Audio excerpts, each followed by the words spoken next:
네, 안녕하세요. 소방안전 관리자 학습 멘토 챕스입니다. 오늘은 2023년도 개정 2급 찐정리 교재상 2단원인 소방안전 교육 및 훈련, 그리고 소방 계획의 수립 내용 살펴보도록 하겠습니다. 먼저 소방훈련 및 교육이라는 게 뭔지 그 정의와 일부 내용들이 적혀 있는데, 이 부분이 그렇게 출제 빈도가 높은 부분은 아니에요. 하지만 또 언제 어디서 문제가 튀어나올지 알 수 없기 때문에 한 번씩 가볍게 훑어보도록 하겠습니다. 우선 소방훈련 및 교육이라는 건 화재나 재난으로부터 인간의 안전을 지키기 위해서 안전의식을 고취시키고, 또 훈련 같은 걸 직접 해보는 그러한 실천을 통해 위험에 적절하게 대응할 수 있는 행동 능력을 기르고자 의도적이고 계획적으로 실시하는 교육이나 훈련이 소방훈련 및 교육이다. 뭐 어렵지는 않은 내용이죠. 그래서 이러한 소방훈련 및 교육은 의도해서 계획적으로 한다고 했으니까 언제 훈련이나 교육을 할 건지 그러한 계획을 해야 되겠죠. 그래서 보통은 연간 계획, 1년간의 큰 틀에서 먼저 계획을 세우고요. 그 뒤로 분기나 또는 월별로 세부 계획을 쪼개서 수립하는 구조가 바람직하고, 또 11월이나 12월쯤 연말쯤에 다음 연도의 계획을 미리 세워서 예산을 지원받는다거나 또는 업무 협조가 이루어질 수 있게 하는 것이 좋대요. 왜 우리가 소방훈련 및 교육을 할 때 필요한 장비 같은 걸 미리 준비해야 된다고 했죠. 그리고 그때 그 필요한 재료를 준비하는 게 관계인의 주머니를 털어가지고 나오는 거라고 했으니까, 그런 예산 지원도 좀 받고, 또 주민들이나 근무자들처럼 그 건물을 쓰고 있는 사람들끼리 모여가지고 다 같이 이러한 훈련과 교육에 참여하게 하려면 그런 협조가 이루어져야 할 테니까, 이런 훈련이나 교육에 대한 계획은 연말쯤에 차기 연도의 계획을 미리 세우는 것이 좋다. 뭐 그런 얘기입니다.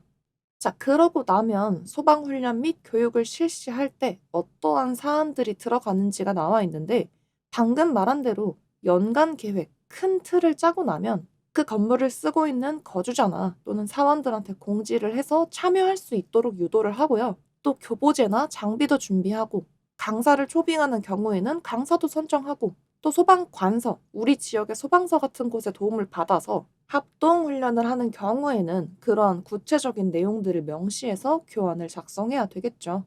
그 다음에는 우리 대상물의 여건에 맞고 또 현재 수준에서 이해할 수 있고 실제로 행동할 수 있는 내용과 기본적인 사항들을 중점으로 훈련 및 교육을 실시합니다. 이거는 당연하죠. 막 3세 미만의 아기들을 데리고서 뭐 본 건물의 화재 경보 장치가 발동되면 완강기를 사용해서 지상으로 낙하하고 막 이런 교육을 하진 않겠죠? 또 우리 건물에서 실제로 할 수 없는 그런 교육은 할 필요가 없다. 그래서 할 수 있는 내용과 현재 수준에서 이해할 수 있는, 그리고 또 기본적으로 알아야 하는 그런 사항들을 교육한다. 그다음 3번, 4번도 당연한 얘기예요. 그런 교육이나 훈련을 하고 나면 그 교육을 받은 사람들한테 설문지 같은 거 돌려서 요구사항도 받고, 이러한 평가 내용들을 반영해서 차기 연도 교육 때는 더 좋은 교육이 이루어질 수 있도록 해야 되겠고요. 이후에는 이러한 훈련 및 교육에 대한 결과를 결과 기록부로 작성한다. 참고로 이러한 결과 기록부는 2년간 보관하는데, 특1급은 30일 안에 실시 결과를 소방 본서장한테 제출하는 내용도 있었죠. 같이 참고해 주시면 좋을 것 같고요. 좀 전에 우리가 지역 소방서 같은 곳에 협조를 받아서 합동 소방 훈련을 할 수도 있다고 했는데, 그 내용이 아래쪽에 나와 있는데요. 우리 건물에서 소방 훈련 및 교육을 할 건데 우리 주민들끼리만 하는 게 아니라 막 소방서에 소방차도 직접 와가지고 시범도 보여주시고 하려면 이렇게 좀 스케일이 큰 훈련이나 교육은 어느 정도 규모의 대상물에서 이루어질까요? 바로 대딱 큰 건물, 특일급 같은 건물들은 소방서장의 권한으로 이렇게 소방관서의 도움을 받아서 합동 소방 훈련이 가능하다.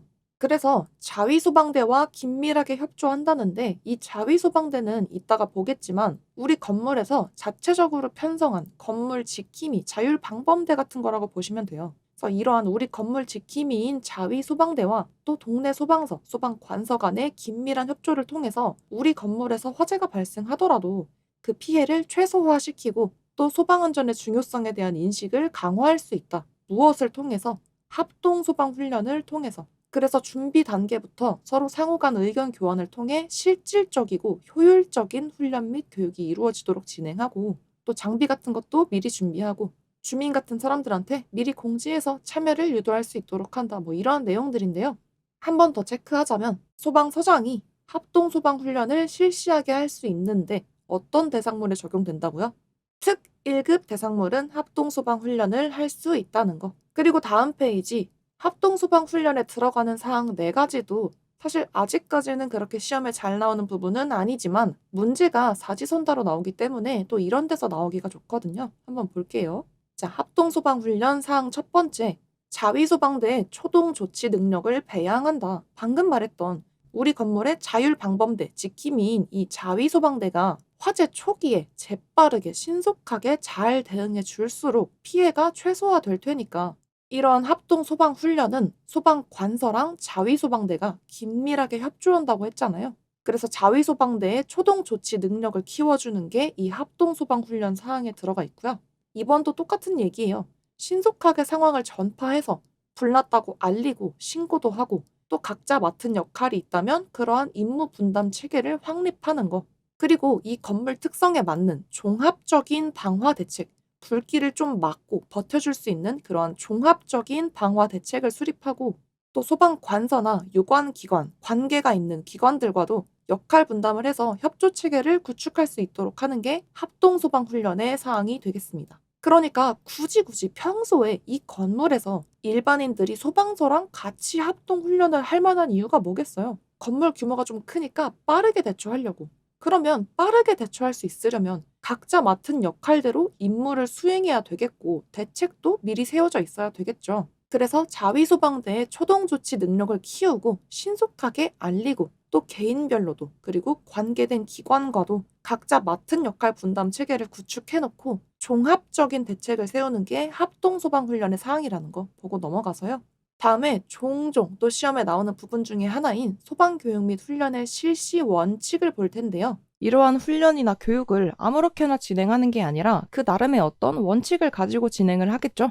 그러한 원칙 7가지가 밑에 나와 있는데요. 먼저 학습자 중심의 원칙, 이 훈련이나 교육을 당하는, 배우는 사람의 입장에서 생각해 봐야 한다 이거겠죠. 그래서 한 번에 한 가지씩 배우는 사람이 습득할 수 있는 분량으로 교육을 진행해야 하고 쉬운 것부터 어려운 것 순서로 진행해야 되겠죠. 맨 처음 첫 시간부터 당장 어려운 것부터 막 쌀라쌀라 얘기하면 배우는 사람 입장에서는 이게 뭔 소리야 하면서 포기하고 싶어질 테니까 쉬운 것부터 진행을 하고 그리고 옆에다가 같이 메모해 주세요. 기능적 이해에 중심을 둔다. 훈련이나 교육을 할 때 뭐 예를 들어서 옥내소화전 사용법에 대해서 교육을 할 건데 이 옥내소화전이 막 1972년 존 파이어맨 박사에 의해서 처음 고안되었는데 막 이런 얘기하고 있으면 나중에 진짜로 이 설비를 사용하려고 할 때 그게 다 무슨 소용이겠어요. 그쵸? 그러니까 실질적으로 사용하는 상황이 왔을 때 그 기능적인 부분에 대한 이해가 동반될 수 있도록 기능적 이해에 비중을 둬야 한다는 거 같이 메모해 주시고요. 그리고 학습자가 감동을 받을 수 있는 교육이면 더 좋겠죠. 그래서 학습자에게 감동이 있는 교육을 해야 한다. 이러한 내용들이 학습자 중심의 원칙에 해당하는 내용입니다. 그 다음 동기부여.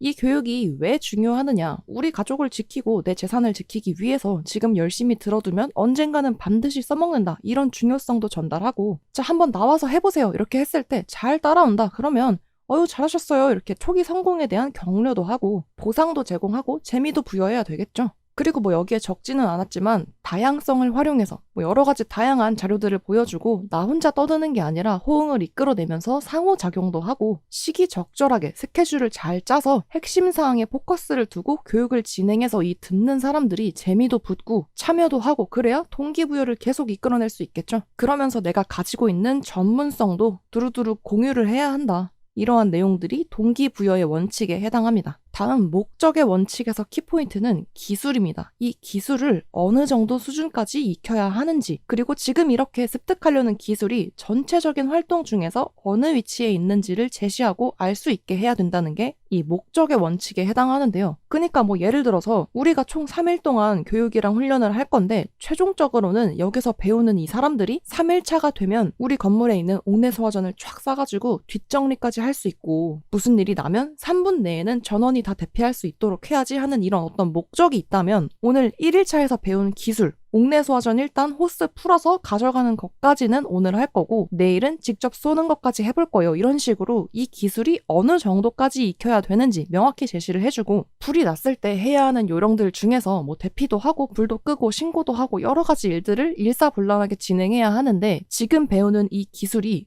그 중에서도 어느 정도 위치에 있는지, 어느 위치에 있는지를 알아야, 이 다음에는 그러면 신고도 하고, 뭐 그 다음에는 대피도 하고, 이런 식으로 어떤 걸 해야 되겠구나, 이렇게 목적이 딱 세워지겠죠. 그래서 기술과 어느 정도, 어느 위치라는 키워드가 나오면 목적의 원칙에 해당한다는 거 알 수 있겠고요. 그 다음 현실성의 원칙은 뭐 설명할 필요도 없죠. 학습자의 능력을 고려하지 않은 비현실적인 훈련은 불완전하기 때문에 현실적으로 할 수 있는 현실성 있는 훈련과 교육을 해야 한다는 게 현실성의 원칙에 해당하겠죠. 자, 뭐 여러분들 탈출이 만약에 어려울 것 같으면 우산을 딱 펼쳐서 낙하산처럼 뛰어내리세요. 이런 말도 안 되는 비현실적인 훈련을 하면 안 된다. 현실성의 원칙이었고요. 그 다음 실습의 원칙. 이론만 주구장창 할 게 아니라 직접 해보면서 실습을 통해서 지식을 습득해야 하고 이때 목적을 생각하고 적절한 방법으로 정확하게 해야 한다. 이게 핵심이죠. 이 부분을 조금 헷갈리지 않게 보시면 좋은 게 아까 봤던 목적의 원칙에서 핵심은 기술이라는 키워드였고요. 지금 보는 이 실습의 원칙에서는 목적을 생각하면서 적절한 방법으로 정확하게 해야 한다는 내용이 해당한다는 거. 이 단어로 인해서 헷갈리지 않도록 잘 정리를 하시면 좋겠고요. 그 다음 6, 7번은 경험을 살려서 현실감 있게 훈련 및 교육을 해야 한다는 게 경험의 원칙에 대한 내용이고 이러한 모든 교육이나 훈련은 실무적으로 실제로 써먹을 때 접목해서 쓸 수 있도록 현장성이 있어야 한다는 게 관련성의 원칙입니다. 현장과 관련이 있어야 한다. 그래서 이 7가지 원칙에 어떤 것이 해당하는지 그리고 각각의 원칙에는 어떤 내용들이 포함되는지 읽어보시면서 정리하시면 좋을 것 같고요. 넘어가서 소방계획의 수립 보겠습니다. 우리 소방안전관리자의 업무 얘기하면서 소방 계획서를 작성하고 시행한다는 거 이미 얘기했었죠. 그러면 그런 소방 계획이라는 게 뭐냐? 그것부터 보면요. 소방 계획이란 이 대상물에 불이 나서 재난이 발생하는 걸 사전에 예방하고 대비해서 만약에 진짜 재난이 발생하더라도 적절한 대응을 통해서 복구까지 수월하게 이루어져서 인명과 재산 피해를 줄일 수 있도록 이러한 계획서를 작성해서 운영하고 유지관리하는 걸 소방 계획이라고 할 수 있겠죠. 그래서 그 내용에는 어떤 것들이 들어가냐면 이 대상물의 일반 현황, 이 대상물의 이름이 뭐고 뭐 어디에 있고 어떤 구조로 되어 있는지 면적은 얼마인지 그리고 뭐 상업시설인지 주거시설인지 그런 용도와 이 건물에서 수용할 수 있는 인원은 어느 정도 되는지 이러한 전반적인 일반 현황이 주요 내용에 포함되고요. 이 대상물에 설치한 소방시설 그리고 방화시설 방화는 불을 막고 가둬둘 수 있는 그런 능력이라고 했죠. 그러한 시설은 어떤 것들이 있는지 그리고 전기나 가스, 위험물 시설은 또 어떤 것들이 있는지도 명시를 하는데 여기서 수도시설은 포함되지 않는다는 거 체크해주세요. 소방계획에 들어가는 주요 내용은 이 건물에 또는 이 대상물에 불을 끄거나 불이 났다고 감지를 하거나 또는 불이 나면 탈출할 수 있게 만들어 놨거나 그 외에도 나중에 설비에서 보겠지만 이 불을 끄는 소화 시설들을 보조해 줄 수 있도록 뭐 소방차가 와서 어디다 꽂아서 물을 보충해 주거나 또는 어디서 물을 끌어와서 쓸 수 있게 하는 그런 전반적인 소방 시설들은 뭐가 있는지 그런 것들을 이 소방 계획서에 명시해서 그러한 우리 건물의 시설들의 설치 여부에 따라 소방 계획을 잡지만 이 건물에 흐르고 있는 물이 뭐 상수도인지 지하 안반수인지 뭐 하수도 폐수인지 그런 수도 시설은 명시하지 않습니다. 그래서 만약에 문제로 소방 계획서를 작성할 때 소방 시설, 방화 시설, 전기 가스 시설 현황 그리고 수도 시설을 포함한다 이렇게 나오면 틀린 답이 되겠죠. 수도 시설은 소방 계획서에 포함되지 않습니다. 같이 잘 읽어주시고요. 나머지 밑에 있는 내용들은 뭐 읽어봐서 어려운 건 없으니까 쭉 같이 읽어봐 주시면 되겠습니다. 자, 그 밑에 소방계획서에 예시를 간략하게 넣어놨는데 이거는 정말 간략하게 좀 더 보기 쉽게 만들어 놓은 거고 나중에 실습편으로 소방계획서 작성과 작동기능 점검표 보는 방법에 대해서도 배울 건데 일단은 좀 더 쉬운 버전으로 먼저 같이 보도록 하겠습니다. 자, 보시면 작동상사 서울 노원구에 위치하고 있고요. 밑에 규모 보시면 면적으로 봐도 15,000은 안 되고 사무실인 거 보니까 아파트는 아닌 것 같은데 층수가 5층밖에 안 되니까 얘는 딱 봐도 1급에는 못 미치죠. 그러면 2급 아니면 3급이겠네요. 그래서 아래쪽 2번 소방시설의 일반 현황 소방시설은 뭐뭐가 설치되어 있는지 보니까 아하, 옥내 소화전도 있고 스프링클러도 있네요. 그러면 얘는 2급이겠구나 알 수 있겠죠? 그러면 2급 소방안전관리자 선임할 수 있는 자격 요건 끌고 와서 어떤 것들이 있었는지도 같이 생각해 볼 수 있겠고 지금은 소화시설만 나와 있지만 만약에 요 칸 밑으로 경보설비 중에서 뭐뭐가 설치되어 있는지까지 나타내서 자동화재 탐지 설비에 체크되어 있고 방금 봤던 옥내 소화전이나 스프링클러 설비나 이런 게 없으면 자탐 설비까지만 설치된 건물이었다면 얘는 3급이 됐겠죠. 이런 식으로 이 표를 통해서 분석해 볼 수 있겠죠. 그래서 지금은 소방계획서가 이런 식이구나. 그래서 문제로 나오면 지금까지 배운 내용들을 종합해서 이런 식으로 분석해 볼 수 있겠구나. 이렇게 같이 생각해 보시면 도움이 될 것 같아요. 자, 그럼 이러한 소방 계획은 어떤 원리로 구성되는 건고 하니 종합적 안전관리, 통합적 안전관리, 지속적 발전 모델이라고 하는 세 가지 주요 원리를 통해 소방계획이 구성된다고 하죠. 먼저 종합적 안전관리라는 건 여기서 일어날 수 있는 모든 형태의 위험을 포괄해서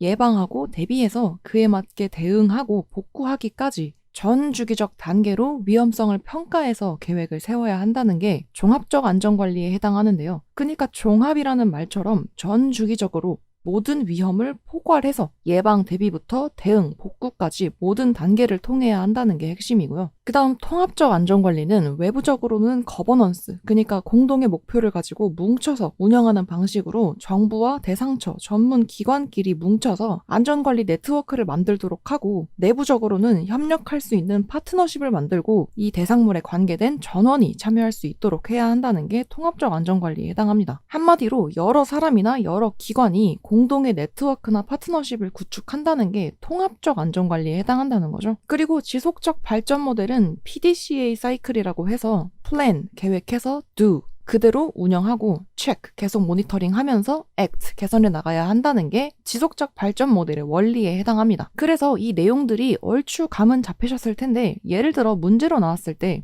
종합적 안전관리의 원리에 따라 거버넌스 및 안전관리 네트워크를 구축한다. 이런 식으로 내용을 짬뽕시켰을 때 헷갈리지 않도록 네트워크 구축이나 협력은 통합적 안전관리지 이렇게 캐치할 수 있도록 이 세 가지 원리와 주요 내용을 핵심 키워드로 암기하시면 되겠고요. 소방계획서를 작성할 때는 이러한 원칙들을 지켜야 한다라고 정해두는 작성 원칙 4가지가 있습니다. 먼저 실현 가능한 계획이어야 한다. 당연하죠. 만약에 우리 건물에서 불이 난다면 제가 아주 멋지게 오른손에는 옥내소화전을 왼손에는 소화기를 끼고 모든 불을 진압한 다음 7살 미만의 어린이들을 모두 들쳐업고 대피시키겠습니다. 이렇게 실현할 수 없는 계획을 세우면 안 된다. 실현 가능한 계획을 세워야 되겠고요. 실행할 수 있느냐? 실행성을 우선시해야 합니다. 아까 소방교육 및 훈련할 때도 얘기했지만 지금 결국은 다 뭐예요? 실제로 써먹을 수 있느냐? 실무에도 접목시키고 이 소방계획서도 이 사람들이 다 실제로 행동하고 써먹을 수 있는 계획이냐? 이게 가장 중점이 되는 상황이죠. 만약에 이 실행 우선이 아니라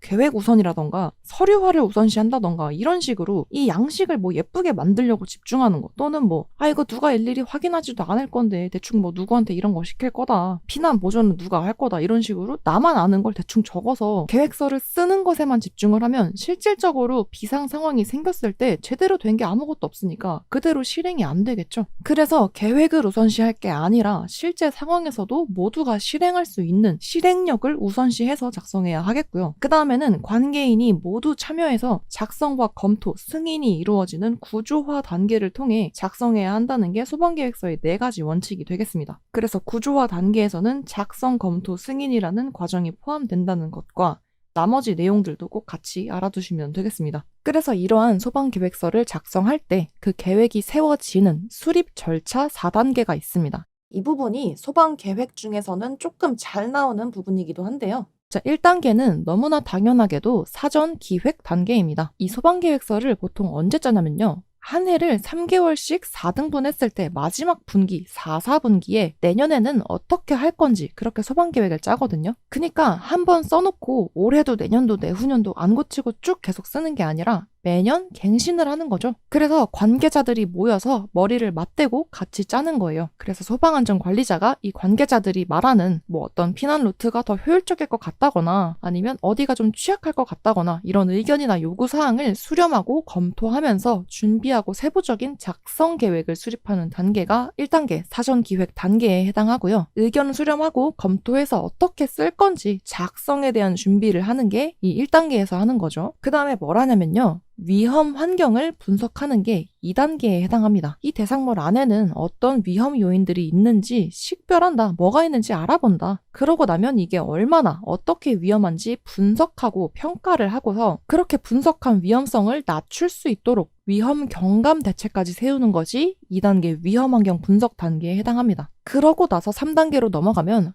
이제 어떻게 쓸 건지도 얼추 짰고 위험한 거 뭐 있는지도 환경 분석하고 대책까지 세웠으니까 그걸 토대로 그럼 우리 대상물에서는 어떤 식으로 전략을 세우는 게 가장 좋을지 그 목표치를 설정해야 되겠죠. 그래서 3단계 설계 및 개발 단계에서는 목표와 전략을 짜서 세부적인 실행 계획을 세우고 다듬습니다. 3단계는 이제 실행을 어떻게 할지 설계하고 개발하는 단계이고 마지막 4단계는 이제 진짜 그 계획대로 시행을 해야 되겠죠. 구체적인 소방 계획을 세워서 관계자분들한테 짠 하고 보여주고 검토를 거쳐서 최종 승인이 되면 그 계획대로 시행하고 지속적으로 개선하고 운영하면서 유지관리를 하는 거, 이러한 시행 및 유지관리 단계가 4단계에 해당하겠습니다. 그래서 이 소방계획 수립 절차 부분에서는 1부터 4단계까지의 각각 어떤 과정이 들어가는지 그 타이틀을 아시는 것도 중요하겠고요. 그리고 그 각 단계의 내용이 뭔지도 아시는 게 중요한데요. 예를 들어서 2단계 위험환경 분석에 들어갈 말을 고르라고 하면서 위험환경, 식별, 분석평가, 경감대책 수립, 이 키워드를 순서대로 집어넣게 고르는 문제가 나오기도 하거든요. 그래서 이 내용들을 좀 디테일하게 아시는 것도 중요하기 때문에 찐정리 뒤편에 있는 요약집 239페이지에 있는 표를 꼼꼼하게 같이 봐주시는 것도 좋을 것 같습니다. 자, 그 다음에는 자위소방대와 자위소방 활동에 대해서 볼 건데, 자위소방대라는 건 이 대상물에서 어떤 일이 발생했을 때 인명과 재산 피해를 줄이기 위해서, 최소화하기 위해서 자율적으로 안전관리를 할 수 있는 조직을 편성하는 것이 자위소방대라고 보시면 되는데요. 우리 소방안전관리자의 업무 얘기할 때도 이런 자위소방대를 구성하고 운영하는 것도 포함이 되어 있었죠. 그래서 이런 자위소방대는 만약에 이 건물에 화재가 발생했다면 5분 안에 초기 소화도 하고 피난 유도도 하고 이런 식으로 대처를 할 수 있어야 되겠고, 또는 나중에 응급처치에서 얘기하겠지만 심폐소생술 같은 경우에는 4분에서 6분 사이에 응급처치를 하면서 이 환자의 생명을 유지시켜야 되겠죠. 그래서 화재의 경우에는 5분, 심폐소생술 같은 경우에는 4분에서 6분의 이런 골든타임을 확보하기 위해서 이렇게 자율적인 안전관리 조직인 자위소방대를 운영한다. 그렇게 봐주시면 될 것 같고요. 그러면 이러한 자위소방대가 하는 활동들, 자위소방 활동에는 어떤 것들이 있는지 보니까 크게 5가지로 구분하고 있네요. 비상연락, 초기소화, 응급구조, 방호안전, 피난유도. 이렇게 5가지의 자위소방 활동이 있는데 대강 이 활동명만 봐도 어떤 활동들을 하겠구나라는 감이 잡히시기는 하겠지만 이 부분도 굉장히 교묘하고 애매모호하게 막 짬뽕시켜서 문제로 잘 나오니까 정확하게 이 각각의 활동 안에 들어가는 업무가 무엇이 있는지를 정확하게 암기해 주시는 것이 중요하겠습니다. 자, 그래서 자위소방 활동 첫 번째, 비상연락이에요. 비상연락이니까 당연히 119에 신고하고 통보하는 업무가 들어가겠고요.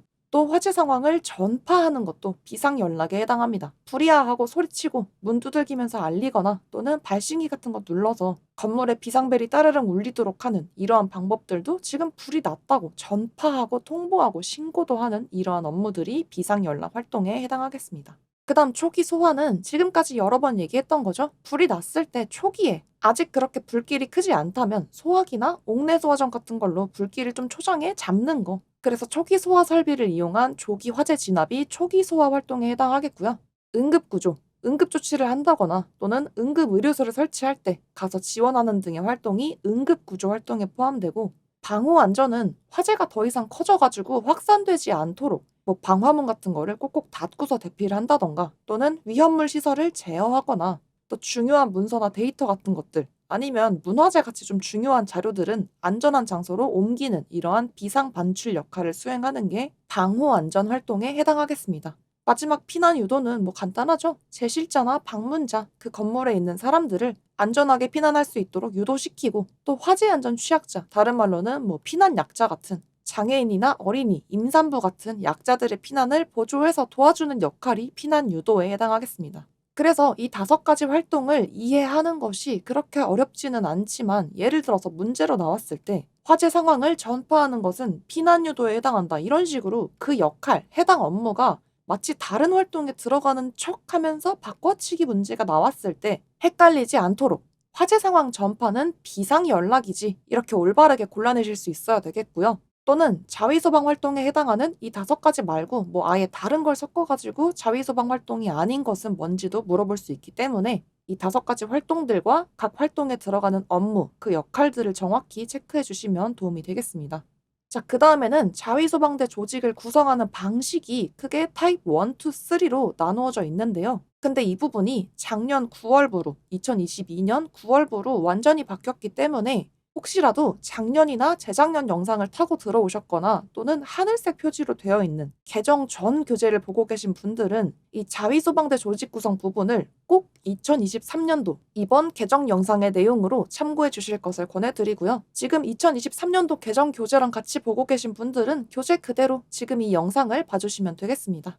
그래서 이 자위소방 대원들은 비상연락, 불나면 이 상황 전파하고 뭐 신고도 하고 통보도 하고 이런 업무를 하고 초기 소화, 소화기나 옥내 소화전 같은 걸로 초기에 불 잡고 그 외에도 뭐 피난유도, 응급구조 방호안전 이러한 업무들을 수행하게 되는데 이러한 자위소방대를 구성할 때 건물의 규모별로 어떠한 매뉴얼에 따라서 자위소방대를 구성하는지 그거를 우리가 타입 1, 2, 3로 나눠서 조직을 구성하게 되는데 타입 1, 1번 유형이 가장 큰 규모의 대상처에 적용하는 걸로 이렇게 매뉴얼이 완전히 바뀌었고요. 그러니까 넘버 1이 가장 큰 규모, 제일 중요한 걸 제일 앞에다 두겠다. 이렇게 바뀐 거죠. 자, 그래서 여기에 들어가는 대상이 뭐냐면 가장 큰 규모니까 당연히 특급 대상물 들어가겠고요.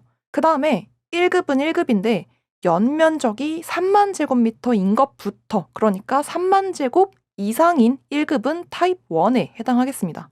자, 대신에 이때 공동주택은 제외합니다. 자, 그럼 우리 복습해 볼게요. 층수 빼고서 연면적만 생각했을 때 연면적이 15,000제곱미터 이상인 것부터가 1급에 들어갔어요. 자, 그러면 이 얘기를 다시 해보면 연면적이 15,000이면 그때부터 1급으로 들어가기는 하지만 이 15,000다리부터 이렇게 복잡하게 자위소방대 구성하라고 하면 이걸 누가 하겠어요. 그쵸? 직원도 부족하고. 그래서 이 1급 기준의 2배인 연면적 3만 제곱 이상인 1급과 아주 짱짱 큰 특급에만 이 타입 1의 기준을 적용하겠다. 이렇게 보시면 되겠습니다. 자, 그러면 이 가장 큰 대상처들 타입 1이 적용되는 곳들은 자위소방대를 어떤 기준에 따라 편성해야 하는지를 그림과 함께 보면요.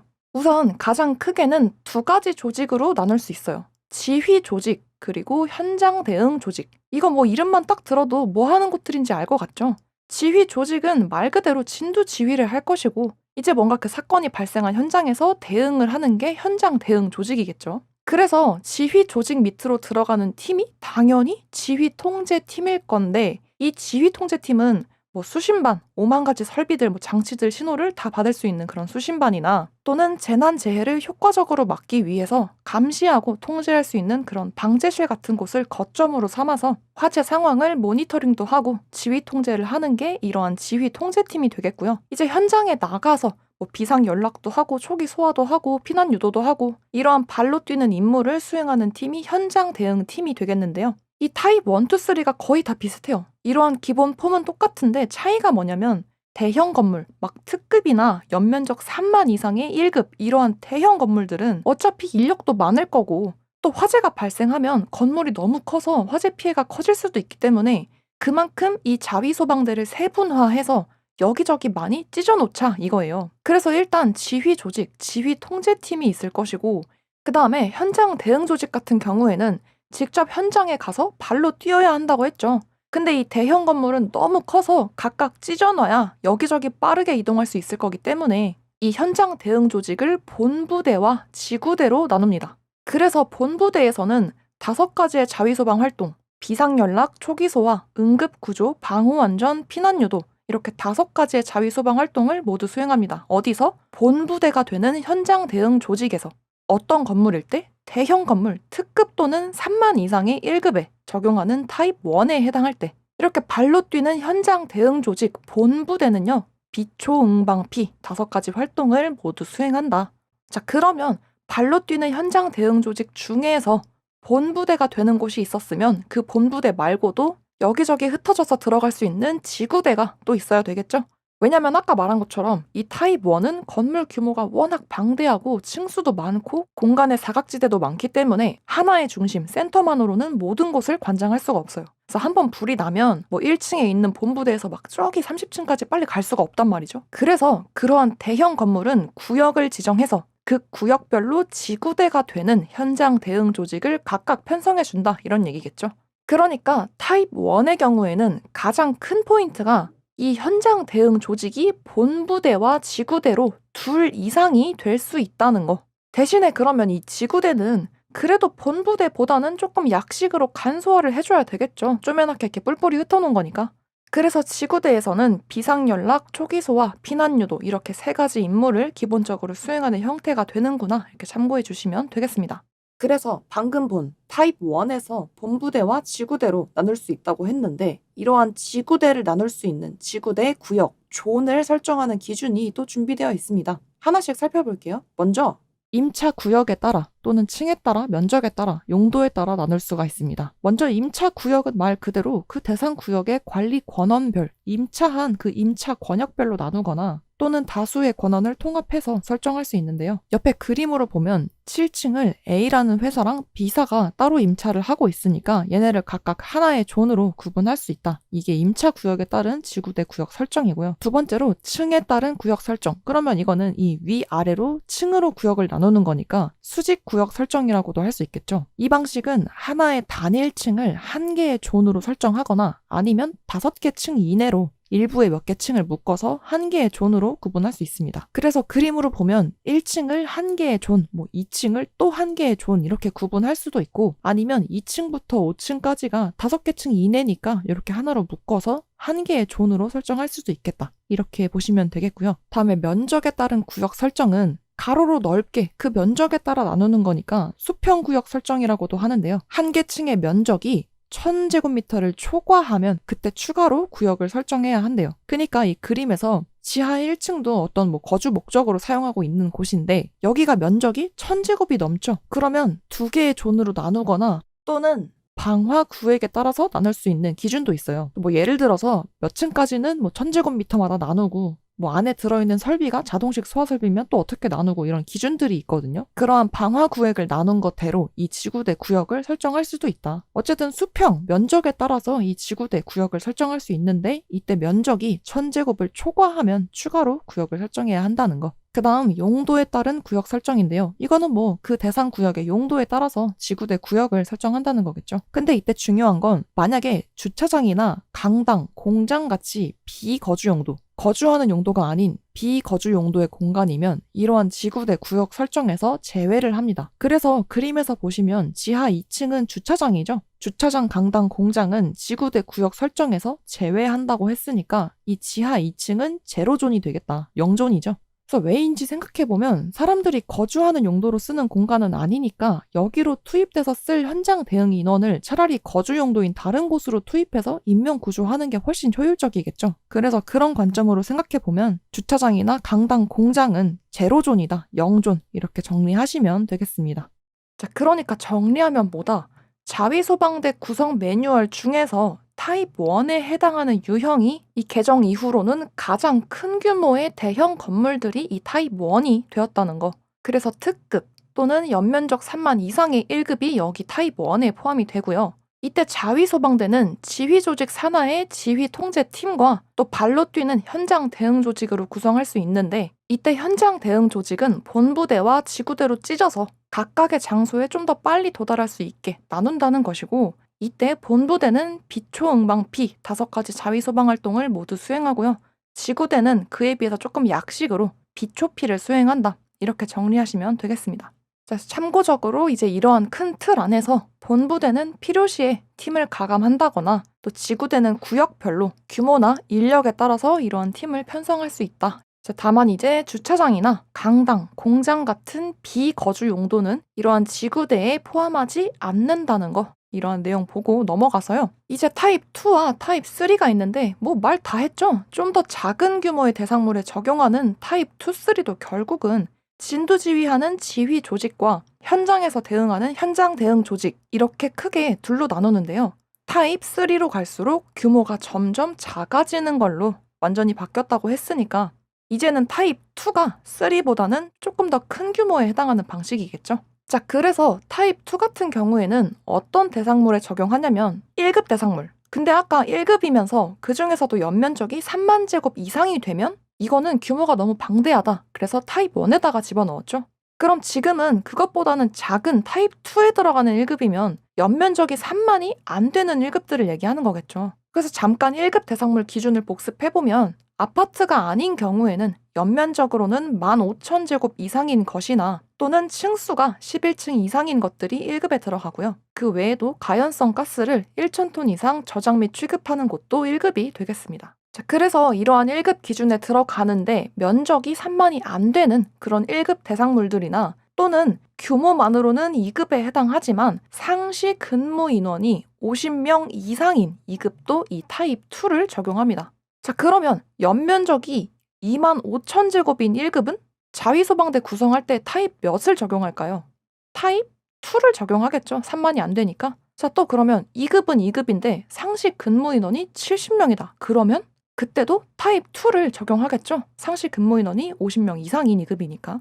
자, 그래서 구성도를 보시면 이렇게 생겼고요. 큰 틀 2가지, 지휘 조직 산하에 지휘 통제팀 들어가 있고 현장 대응 조직 밑으로 우리 자위소방 활동 5가지, 비초 응방피가 모두 들어가 있는 이러한 형태로 구성이 되겠습니다. 그래서 아까 봤던 타입 1이랑 비교를 해보자면 지휘 조직과 현장 대응 조직 2개로 나눠서 그 밑으로 각각 지휘 통제팀 그리고 비초 응방피 5가지 현장 대응 활동이 들어갔는데 다만 이 타입 2 같은 경우에는 본부대와 지구대를 굳이 구분하지는 않는다. 아주 심플하게 지휘 통제팀이 들어가는 지휘 조직과 비초응방피 임무를 수행하는 현장 대응 조직, 이러한 구성을 띠는 것이 기본적인 1급 대상물이나 또는 상시 근무 인원이 50명 이상인 2급에 적용하는 타입 2가 되겠습니다.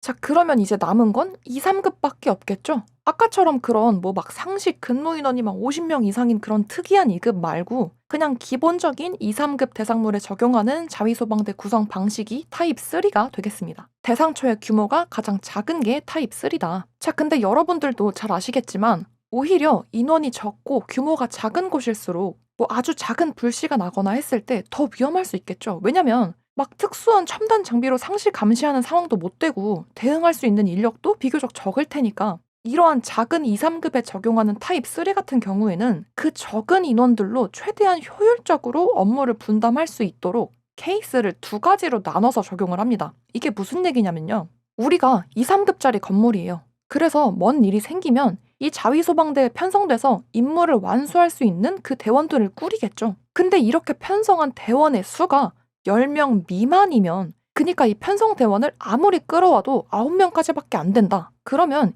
이 현장 대응 조직 밑으로 따로 활동을 구분하지는 않겠다. 뭐 비상연락이든 초기 소화든 이러한 팀을 굳이 나누지 않아도 된다는 얘기죠. 왜냐면 가뜩이나 그 현장에 바로 들어가서 발로 뛰면서 대응할 사람이 부족한데 이거를 막 똑똑 떼가지고 누구는 비상연락하세요. 누구는 초기 소화하세요. 이렇게 나눠버리면 그 사람이 부재 중이거나 했을 때 나는 초기 소화 담당 아닌데? 이러면서 손 놓고 있을 순 없잖아요.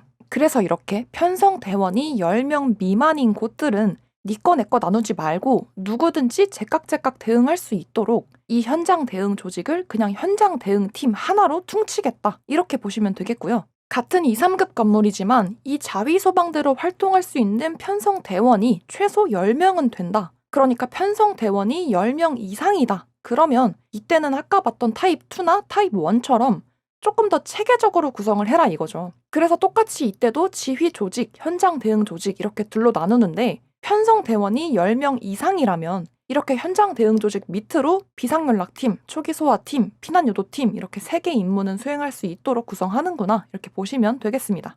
그래서 이 타입 3도 그렇고 이전의 타입 2도 마찬가지로 필요시에는 이러한 팀들을 가감해서 운영할 수 있다는 거 체크하시면서 마지막으로 정리해보자면 자위소방대, 화재나 재난이 발생했을 때 우리끼리 뭐라도 해서 이렇게 체계적으로 딱딱딱 움직여줘서 재산 피해, 인명 피해를 좀 막자 해가지고 운영하는 이러한 자위소방대를 구성할 때 건물의 규모나 인원에 따라서 이러한 매뉴얼이 정해지는데 이때 가장 큰 규모, 특급 또는 1급 중에서도 연면적 3만 이상인 1급은 가장 복잡한 타입 1이 적용된다는 거 그림 꼭 같이 참고해 주시고요. 그리고 이때 포인트는 현장 대응 조직이 비상연락, 초기소와 응급구조, 방호원전, 피난유도 이러한 임무를 수행하는데 이 현장 대응 조직을 하나만 두고 운영하기에는 건물 규모가 너무 크다 보니까 이걸 좀 더 쪼개서 본부대와 지구대로 나눠서 조직을 구성한다.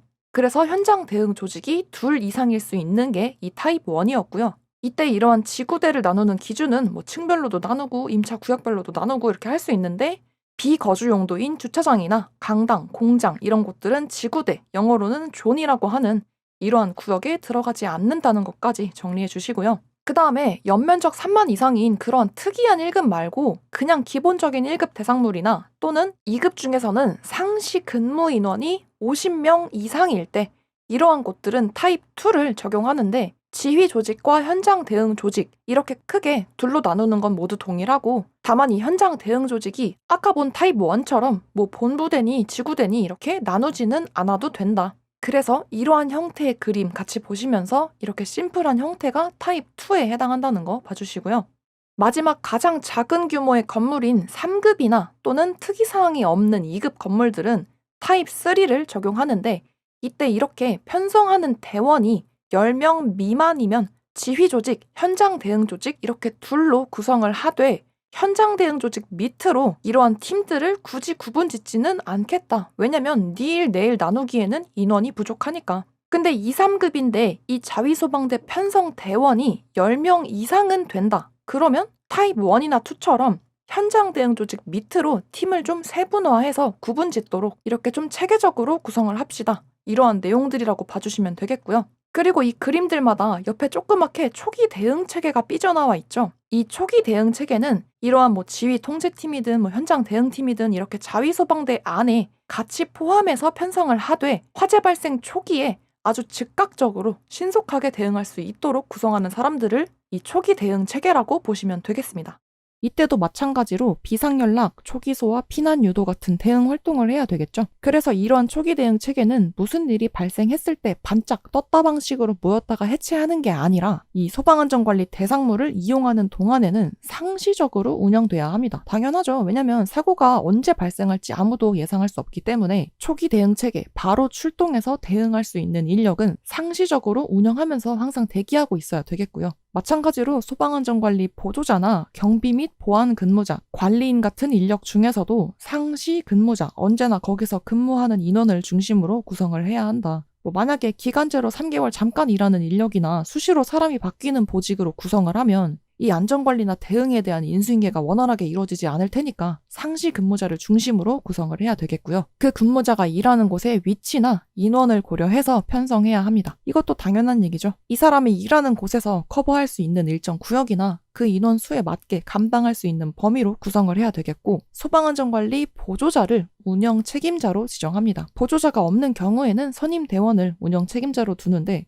왜 소방안전관리자도 아니고 보조자가 책임자를 맡는 걸까요? 아까 전에 봤던 자위소방대의 구성도 잠깐 하나 가져와서 볼게요. 여기 구성도에 있는 것처럼 가장 큰 그림, 큰 틀은 자위소방대죠. 그리고 이 자위소방대나 지휘통제팀이나 다른 팀에 편성한 인원을 포함해서 그 중에서도 즉각 출동해서 대응할 수 있는 인원을 선별해서 초기 대응 체계를 꾸리는 거잖아요. 그러니까 결국은 이 초기 대응 체계는 이를테면 자위소방대 내부에서도 어떤 정예부대 같은 느낌이죠. 그래서 이 큰 틀 자위소방대의 대장을 그 대상물의 소유주나 법인 대표 같은 사람이 자위소방대장을 맡고요. 소방안전 관리자는 이 자위소방대의 부대장을 맡게 됩니다. 그래서 그 자위소방대 안에서 정예부대 같은 초기 대응 체계의 운영 책임은 소방안전관리 보조자가 맡게 된다는 거죠. 그리고 이런 초기 대응 체계는 1명 이상이 반드시 수신반이나 종합방제실 같은 그러니까 모든 상황을 감시하면서 모니터링을 계속하거나 지휘 통제를 할 수 있는 곳에서 근무를 해야 한다. 왜냐면 초기 대응 체계는 뭔 일이 나면 바로 달려가서 대응해야 하는 일군이니까 여기서 발생하는 모든 화재 상황 같은 걸 한눈에 보면서 모니터링을 할 수 있어야 되겠죠. 그래서 1명 이상이 모니터링과 지휘 통제를 할 수 있도록 수신반이나 종합방제실이라고 하는 한마디로 통제하는 센터 같은 그런 곳에서 근무를 해야 되겠고요. 아래쪽에 자위소방대의 인력 편성과 임무 부여도 보시면 마찬가지로 이 대상물 내에서 상시 근무하거나 거주하는 인원 중에서 자위소방 활동을 할 수 있는 사람들로 구성을 해야 하고요. 이 자위소방대에서 조직 밑에 하위 팀들이 있었죠. 그 팀별로 최소 인원이 2명 이상이어야 합니다. 그래서 한 명은 팀장을 맡아야 하고 또 한 명은 팀원이 되겠죠. 왜냐면 예를 들어서 비상연락 같은 거 화재가 발생했다고 소방기관에 신고도 해야 되는데 동시에 사람들한테 화재 전파도 하고 유관기관이나 협력업체에도 전화를 돌려야 되잖아요. 그러니까 한 명이 팀장이 돼서 내가 신고를 할 테니까 김 대리는 비상방송 내보내고 협력기관에 연락도 해봐 이런 식으로 효율적으로 진행돼야 하기 때문에 팀별로 최소 편성 인원은 2명 이상이 되어야 되겠고요. 그 다음 아까 말한 것처럼 소유주나 법인의 대표가 자위소방대장을 맡고 소방안전관리자가 부대장이 되어야 합니다. 그래서 이러한 대장이나 부대장이 부재 중일 때는 대리인을 지정해서 운영을 해야 되겠죠. 그리고 기본적으로는 각 팀별로 그 팀이 맡고 있는 역할, 그 기능에 따라 그 대원들에게 개별 임무를 부여하는데 이때는 이 대원별로 임무를 복수로 지정하거나 또는 중복 지정하는 것도 가능합니다. 그래서 아까 말한 것처럼 만약에 화재가 발생하면 김 대리가 비상방송 틀고 사람들한테 화재 사실 전파하는 것도 하고 유관기관에 연락하는 것도 해라 이런 식으로 중복 지정이 가능하다는 거. 그래서 아래쪽 그림은 방금 설명한 걸 이미지로 표현해둔 건데요. 이거 딱 보시면 자위소방대 유형 몇이죠? 본부대와 지구대가 나뉘어 있으니까 타입 1이겠죠? 그래서 자위소방대, 이 자리가 자위소방대장 자리죠. 이 대장이 소유주 또는 법인의 대표가 자위소방대장이 되고요. 소방안전관리자가 부대장, 보조자가 부부대장 정도가 되겠죠. 아니면 여기서 초기 대응 체계를 구성한다고 하면 이 소방안전관리 보조자가 초기 대응 체계의 운영 책임자가 되겠고 각 팀별로 인력은 최소 2명 이상씩 편성되어 있다는 거 보시면서 이 자위소방대와 초기 대응 체계도 잘 정리해 두시면 되겠고요. 그 다음에 50페이지로 쭉 넘어가서 화재 대응 및 피난 보겠습니다. 이것도 소방 계획에 포함되는 내용인데 좀 더 디테일하게 보려고 단원을 나눠놓은 건데요. 어려운 건 없으니까 쭉 보겠습니다. 불이 나면 어떤 대응을 해야 하느냐가 이 화재 대응이겠죠. 그래서 1번에 화재 전파 및 접수부터 시작해서 화재 신고, 비상방송, 초기 소화, 관계기관 통보, 대원 소집 및 임무 부여 이렇게 6가지가 있는데 1번에 화재 전파 및 접수부터 그림으로 같이 볼게요. 불이 나면 가장 먼저 불이야 라고 소리쳐서 육성으로 이 화재 사실을 전파할 수 있죠. 그 외에도 발신기라고 하는 우리 계속 말했던 자탐 설비에 포함되는 건데 이것도 아마 건물 다니시면서 자주 보셨을 거예요. 이 발신기에 누름 버튼이 있어요. 내가 발신기에 그 버튼을 꾹 누르면 경보도 막 따르릉 시끄럽게 울리고 이 발신기가 알아서 회로로 신호를 쭉 보내는데 그러면 수신기라고 하는 이 건물에 있는 여러 가지 설비들의 회선이 다 여기로 모이거든요. 이 수신기 대장한테 불이 났다고 화재 신호를 보내서 화재 신호가 접수되는 거예요. 그러면 만약에 불난 층이 저기 7층인데 관리자는 1층 통제실에서 업무 보고 있느라 불이 난 줄을 몰랐다고 하더라도 7층에 있는 누군가가 이 발신기를 꾹 누르면 그 발신기가 보낸 신호가 1층에 있는 통제실에 수신기로 들어오겠죠. 그러면 그 수신기에 들어온 화재 신호를 보고 7층에서 불이 났구나 이렇게 바로 알 수가 있는 거죠. 그러면 빠르게 대처할 수 있겠죠. 그래서 화재 전파 및 접수 방법은 첫째, 사람이 소리쳐서 전파시키는 육성 전파 방법이 있었고요. 두 번째로는 화재 경보장치, 발신기를 수동으로 사람이 눌러서 작동시키면 이 장치가 알아서 자동으로 수신반, 수신기로 화재 신호를 쭉 보낸다. 그래서 화재 신호가 접수가 된다. 이 3가지 방식이 이해가 되시죠? 이게 요즘에는 잘 안 나오지만 작년까지는 어떤 식으로도 나왔었냐면 화재 전파 및 접수 방법에 대한 설명으로 옳은 것을 고르시오 해놓고서 연기를 먹으면 뭐 질식할 수도 있으니까 육성으로 전파하면 안 된다. 이런 식으로 써놓는 경우가 있었어요. 이거는 틀린 말이죠. 왜냐면 화재 전파 방식에서 소리쳐서 육성 전파시키는 방법이 포함되니까. 그래서 그 외에도 발신기는 사람이 수동으로 누르고 그러면 이 발신기가 불났나 보다 하고서 수신기로 화재 신호를 알아서 자동으로 보내준다. 이렇게 3가지 알고 계시면 되겠고요. 두 번째 화재 신고는 화재를 인지하거나 접수한 경우에는 119 같은 소방기관에 전화해서 신고를 반드시 해야 되죠.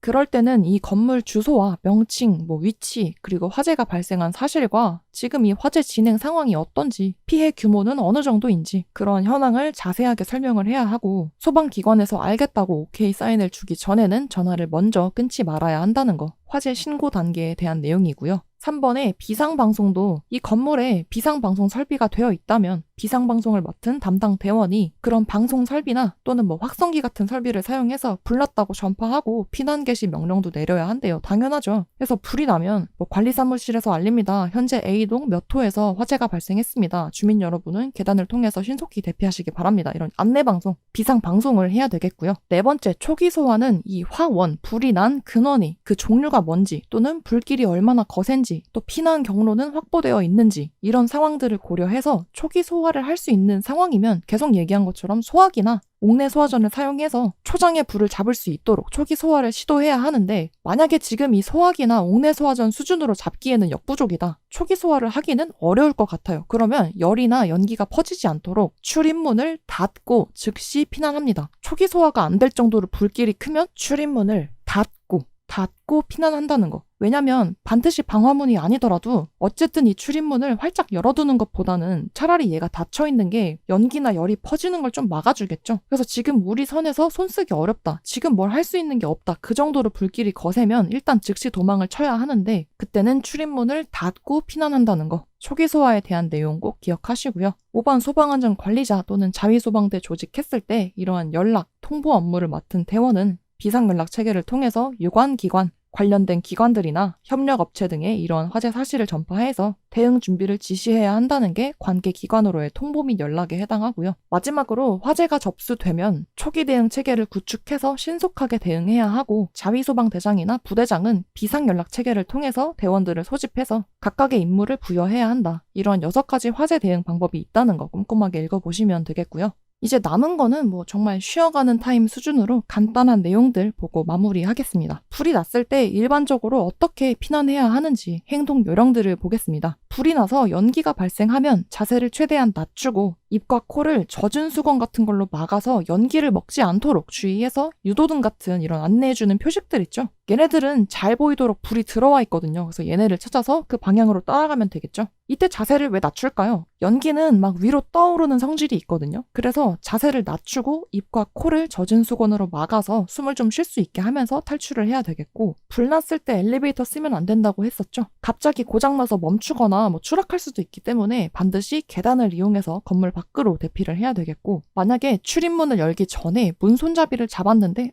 뜨거! 이렇게 뜨거우면 이미 그 문 밖에도 불길이 막 번져있을 가능성이 있기 때문에 그 문은 열지 말고 다른 길을 찾아보는 것이 좋고요. 아래층으로 내려가기 힘들다면 차라리 옥상으로 대피를 해야 하겠습니다. 또는 아파트의 경우에 우리 집 이 세대 밖으로 나가기가 어렵다면 우리 집이랑 옆집 사이에 있는 경량 칸막이가 있어요. 보통 베란다 같은 곳에 있거든요. 그래서 거기는 벽을 쳐보면 안에가 비어있는 것처럼 통통 소리가 나요. 그래서 거기가 일부러 이렇게 여유 공간을 만들어놔서 몸통 박치기를 세게 하면 잘 부셔지게 만들어 놓은 공간이 있어요. 그래서 그 경량 칸막이를 통해서 옆 세대로 대피를 해야 한다. 그래서 이 베란다 같은 쪽에 경량 칸막이가 있는 공간에는 옮기기 어려운 무거운 물건을 두지 말라고 하는 게, 우리 집에서 불이 났을 때 밖으로 나가기 힘들면 이 경량 칸막이 뚫고 옆집으로 가서 도움을 청해야 하는데, 그럼 나도 못 갈 거고 옆집에서도 우리 집으로 피난해 오기가 힘드니까 가급적 그 공간을 좀 비워두도록 하는 거죠. 그리고 그 외에도 만약에 옷에 불이 붙었다면 눈과 입을 가리고 바닥에 뒹굴면서 그 불을 꺼트려야 되고요. 밖으로 탈출하는 데 성공했다면 절대로 불이 난 건물에 다시 들어가지 않아야 하겠습니다. 그리고 만약에 이도저도 못해서 건물 밖으로 못 나갔어요. 피난에 실패했다면 일단 바깥으로 통하는 창문이 있는 방으로 들어가서 이불이나 옷가지 같은 걸로 문틈을 다 막아서 연기가 못 들어오게 한 상태로 창문으로 가서 도와달라고 막 소리치면서 구조를 기다려야 하겠다. 이런 내용들을 읽어보시면 되겠습니다. 자, 마지막으로 재해약자, 장애인이나 노약자처럼 혼자서는 피난이 어려운 재해약자의 피난 계획과 피난 보조의 올바른 예시들이 있는데요. 나머지 사항들은 쭉 읽어보시면 크게 어렵지 않을 거니까 한 번씩 읽어보시고요. 아래쪽 표에서 장애 유형별로 봤을 때 일반적으로 소아, 어린이거나 나보다 몸무게가 많이 가벼운 편이면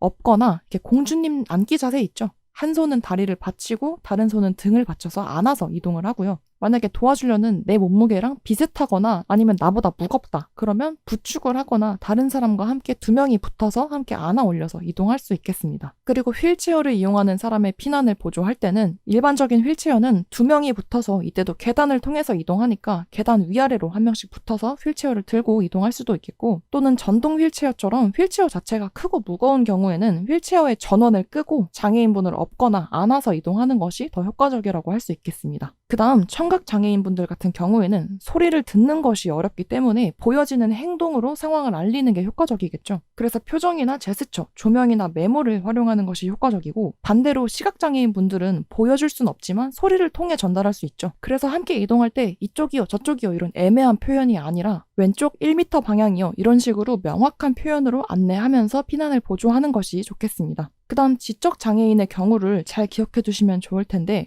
막 주변이 시끌시끌하고 그러면 공황 상태에 빠질 수 있기 때문에 이때는 차분하고 느린 어조로 친절한 말투를 사용해서 도움을 주러 왔다고 밝히고 안정을 시키는 게 좋다고 합니다. 그래서 문제로 나오면 지적 장애인의 피난 보조 시 신속하고 정확하게 상황을 설명해야 한다 이렇게 나오면 보통은 신속 정확하게 상황을 설명하는 거 맞지 이렇게 하면서 잘못된 게 없는데 라고 생각하실 수도 있지만 지적 장애인의 경우에는 신속 정확이 아니라 오히려 차분하고 느리게 친절한 말투로 설명해야 한다는 걸 기억하시는 편이 좋겠습니다.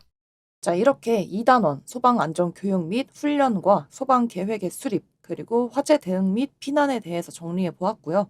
재차 말씀드리는 것처럼 이미 개정 전 교재를 구매하신 분들은 2023년도에 적용되는 개정 사항들만 따로 모아놓은 개정 대조표 자료를 카페를 통해서 제공해 드리고 있으니까 개정되기 전 교재를 구매하신 경우라면 카페에 오셔가지고 해당 자료 다운받으셔서 같이 활용해 주시면 좋을 것 같고요. 또 구독 인증이나 교재 인증을 해주신 분들은 추가 예상 문제도 풀어보실 수 있으니까 참고해 주시면 감사드리겠습니다.